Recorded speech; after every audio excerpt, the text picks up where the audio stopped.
Hello, I'm Ken Sande, founder of Peacemaker Ministries. I've spent the last 30 years of my life helping Christians who are involved in conflict.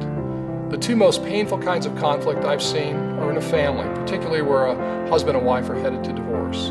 But equally painful is where a church, a family of God, is headed toward a division or severe conflict. In both situations, there's very high expectations in the relationships, which sets people up for deep hurts and a lot of anguish as those relationships unravel. This is one of the reasons I'm so glad to see this new book, Redeeming Church Conflict, available to the church.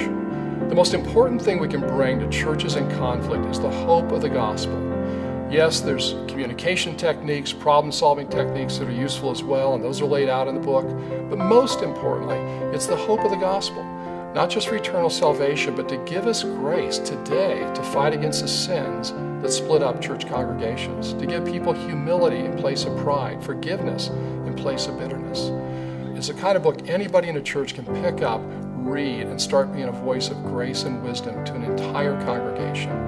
I commend this book to you, preferably to read before a conflict breaks out, but no matter how heated it's gotten, this is a book that will give you practical, biblical, gospel-centered instruction. I commend it to you.